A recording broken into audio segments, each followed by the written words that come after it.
Yeah. Another video. For another's vlog. O yan. Kami na po kayo sa salad.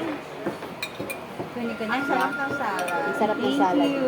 Yung salad namin actually, nung ano pa siya, nung Valentine's. Kasi ang daming feedback na maganda. Na masarap daw. Kaya until now, tinutuloy-tuloy na. Ano siya, salad. Thank you. Salad caprese. Tapos meron siyang, yung dressing niya, roasted rice. Na may vinaigrette. Parang ano siya, inspired siya sa actually dulo. Kaya siya, Ang vinaigrette, masarap talaga. thank you. Nagbibenta din kami actually. Pag gusto niyo. Meron. Okay. Sige. Sige po.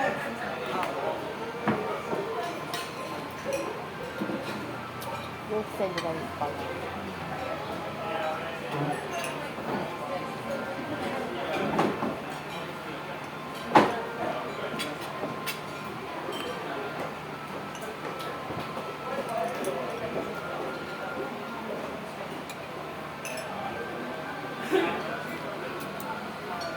Ano yun ang matika? Hindi siya tatil. Parang butlig-butlig lang. Ah, Lalo na yung mainit na panahon. yung allergy ako sa ano, ganyan ang nangyayari sa akin. Sa shrimp. Alamang, ganyan. Kumakain ako ng alamang. Siguro talagang andito na yung allergy sa kanila. Ang dami-dami ang kinakain. Yun yung nag-ano. Ano lang. Accumulate. Siguro because of the heat. Yung pagpasok naman, yung Summer. summer.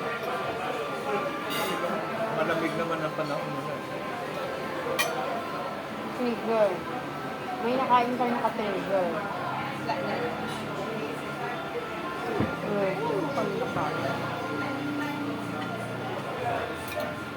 Wala na nga kami kinakain. Kamote na nga lang eh. Kamote na nga lang kinakain namin. Libre ng saging Gina. Sabi ni Joseph. Ang ganda pala ito. Makapayat tayo eh. No?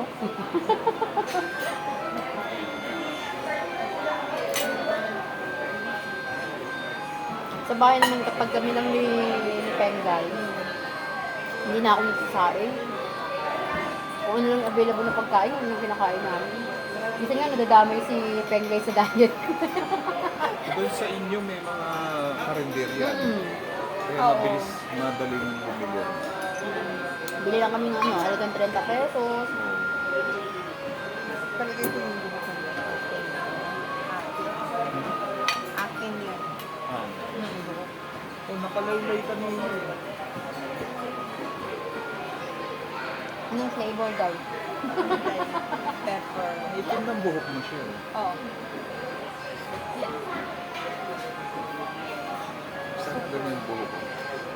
Ang pili yung buhok mo. Puti na ba buhok ni Bea? Hindi pa rin. Meron. Hindi na. Pero hindi pa kita masyado.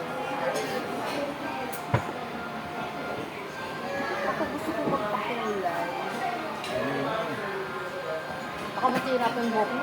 Ganda na nga Tsaka naman. ba- Ang Ganda nga ng tingkab pa naman yung buhok. Nakakasira ang ano. Eh ito kasi, madalas ko na siyang kulayan. Kaya tinutuloy-tuloy ko lang. Kaya tinutuloy-tuloy mo lang ang pagkasira niya. Kasi pag gumanda kasi buhok mo, lilitaw yung pangit ng mukha mo. Kaya, as is, okay na yan. Ang galing talaga. Oo. Palo ka. Sasabihin lang ang ganda ng buhok mo. Sana buhukan na lang.